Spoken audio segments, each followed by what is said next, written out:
Sir एक और सवाल इसी से जुड़ा हुआ, क्योंकि रमेश पोखरियाल, हर्षवर्धन, प्रकाश जावड़ेकर, रविशंकर, ये चार वो नाम 2 साल में जिनके कामों के, जिनके मंत्रालयों की उपलब्धियां गिनाई गई और कांग्रेस कहती रही कि नाकाम रहे, इन चारों को हटा दिया गया।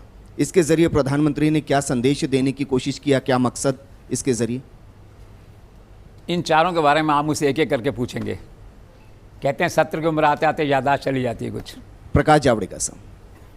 प्रकाश जावड़ेकर जो है, प्रकाश जावड़ेकर अपने आप में बहुत ही विनम्र, low profile, extra ordinary efficient, outstanding performer व्यक्ति हैं। एक छोटा सा काम हमारा पड़ा था कुछ दिनों पहले, क्योंकि सब चैनल्स के, अखबारों के वो उनका मंत्रालय डील करता है, रूटीन सा काम था। हम किसी को जानते ही नहीं थे मंत्रालय में।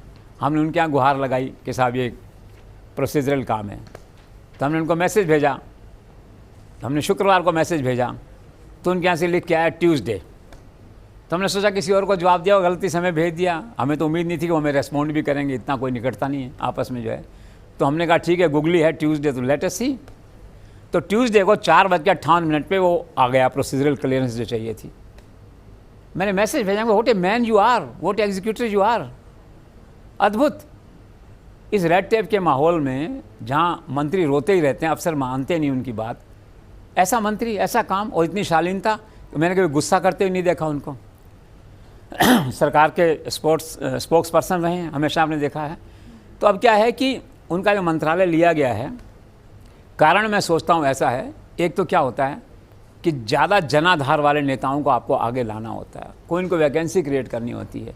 मेरे कहने का मतलब कतई नहीं होगा, वरना डेरोगेटरी हो जाएगा। रविशंकर इनके लिए जनाधार के नेता नहीं है।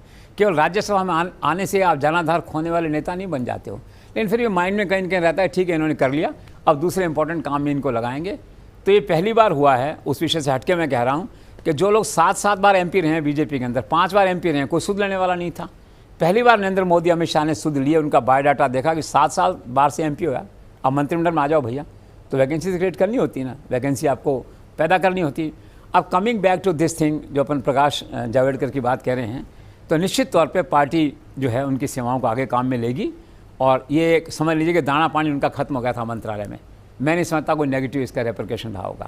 रविशंकर सर, रविशंकर प्रसाद क्या, it's a tragedy of circumstances या कॉन्स्पिरेसी ऑफ सर्कमस्टांसेज, ये कहिए।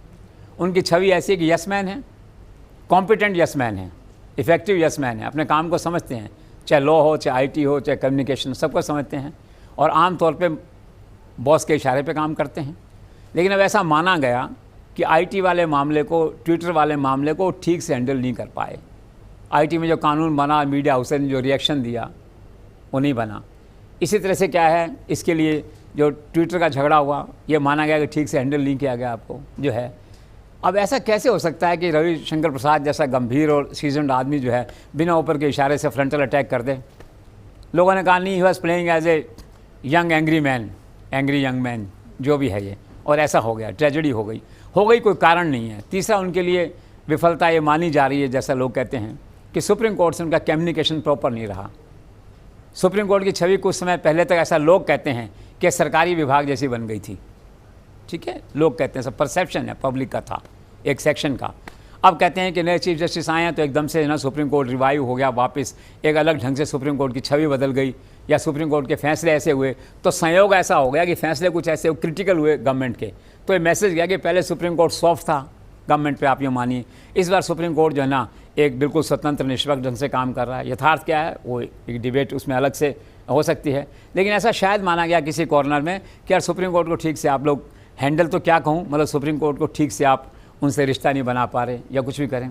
अब इसमें भी कोई उनका मुझे ऐसा कोई दोष दिखाई देता नहीं है। और सुप्रीम कोर्ट इतना टची है, टच मी नॉट है टोटली, आप किसी को लगा दीजिए।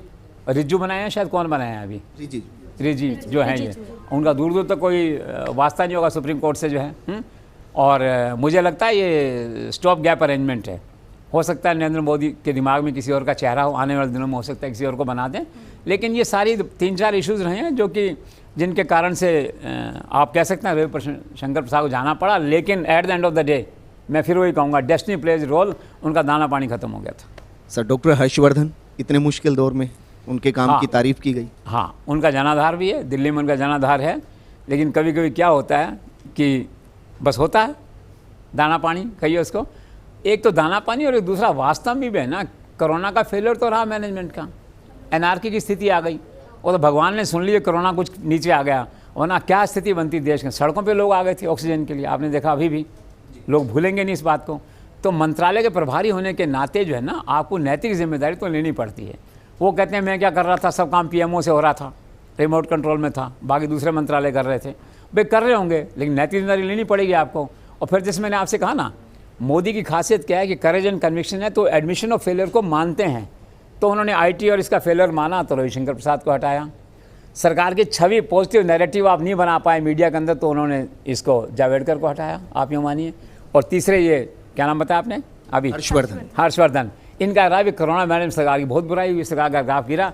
तो भाई ठीक है, आप सेरेमोनियल सेक्रीफाइस तो करो, मंत्री तो छोड़ो, आपको कहीं और काम मिलेंगे, दैट्स ऑल। सर अंतिम चेहरा रमेश पोखरियाल। हाँ, रमेश पोखरियाल मुझे तो ऐसा व्यक्तित्व पर लगा कि वो बड़े विद्वान और टीचर टाइप के आदमी हैं, किताबें लिखने वाले, पढ़ने लिखने वाले।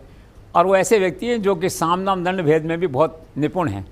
वो उत्तराखंड के मुख्यमंत्री हुआ करते थे, हम लोग चैनल चलाते थे, जाते थे, मिलते थे उनसे। तो वो क्या है कि सर्वगुण समान व्यक्ति थे। तो न्याय उनके साथ बहुत दिनों बाद हुआ, ये फैक्ट है, और मंत्रालय में दिया गया उनको। लेकिन मुझे लगता है सीबीएसई एग्ज़ाम्स का चक्कर चला ना, आए दिन पेरेंट्स को पता नहीं चलता था कौन सा एग्ज़ाम कब होगा, क्या, इतना कन्फ्यूजन हुआ। तो फिर होता ना, ठीकरा किसी पे फोड़ना होता है जो है। और फिर उन्होंने चिट्ठी भी ऐसी लिख दी, क्या चिट्ठी तो बात की बात है, कुल मिला के वो इम्पैक्ट क्रिएट नहीं कर पाए, ऐसा माना जा रहा है। तो ठीक है, पार्ट ऑफ लाइफ।